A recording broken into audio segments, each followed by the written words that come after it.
Hello，我係寶榮醫師，歡迎大家嚟到看輕中醫古理唔明系列。今日我哋嚟傾下關於一個好多朋友都會遇到嘅問題，盜汗，又叫做寢汗或者夜汗，即係你入睡嘅時候汗出得多，醒返嚟又冇咁多汗。呢個症狀點解會出現呢？又點樣用中醫方法嚟辨證施治呢？我等會同大家慢慢講。盜汗其實係一個唔少人都會遇到嘅問題，尤其係年輕人或者身體較虛弱嘅朋友。有時入睡之後先發現身上濕濕地，出微汗，醒嚟又冇事，好似身體講我有啲唔舒服。呢個狀況喺我哋中醫入面叫做盜汗或者叫寢汗。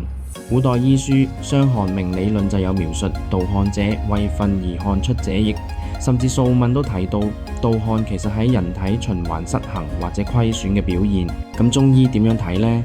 其實盜汗唔一定代表你身體一定差得好厲害，而係要睇你身體嘅症型，即係話你嘅虛實內外狀況點樣。一般嚟講分為兩大類，虛症同實症。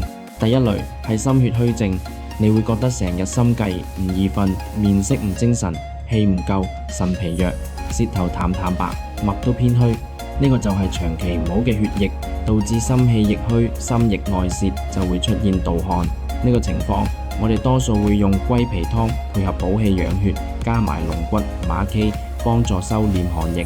第二類係陰虛內熱，例如話喊潮熱、面紅、手心心熱，睡眠中經常盜汗、身形瘦削，或者陰虧咗冇血嘅女士，夢遺或精，呢啲都係陰血虧損，陰虛內生熱火，導致盜汗。呢個時候我哋會建議用當歸六黃湯配合滋陰降火。仲有第三類係脾虛濕咗，就好似成日覺得頭重重、四肢困倦、食唔入口、口膩，呢啲多數係因為飲食唔節或者脾胃傷害，濕氣入侵身體，阻塞氣血運行，形成濕邪困擾，導致盜汗。呢個情況我哋可用霍珀夏靈湯嚟化濕和中。最後一個狀況係由外邪侵襲，少陽循存咗於半表半裏，症狀快啲出現，伴有寒熱交替、口苦、默然滑，就係外感風邪導致嘅半表半裏狀況。呢個我哋會用小柴胡湯嚟調和。咁點樣分辨呢？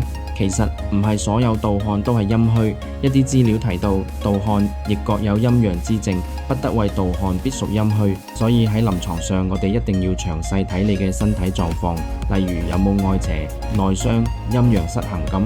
除咗辨證之外，預防都好重要。我建議大家平常可以注意飲食，保持作息正常，唔好過度勞累或者情緒起伏太大。如果你已經有盜汗困擾，記得快啲諮詢專業嘅中醫師幫你針對性調理。最後，如果你想了解多啲相關方藥，我建議可以參考我哋網站嘅幾個經典方劑，例如龜皮湯、當歸六黃湯、霍珀夏靈湯同小柴胡湯都係不錯嘅選擇。你哋可以點擊我哋網站連結去學習多啲。今日嘅講座就到呢度啦。盜汗雖然係一個常見問題，但只要辨證準確、治療得法，就可以逐步改善。希望大家都可以身體健康，唔再為盜汗所困擾。如果你覺得今次嘅內容幫到你，記得幫我點個讚，分享俾朋友，仲有訂閱我哋嘅頻道。下次我會帶嚟更加實用嘅中醫保健知識，期待同大家再見啦！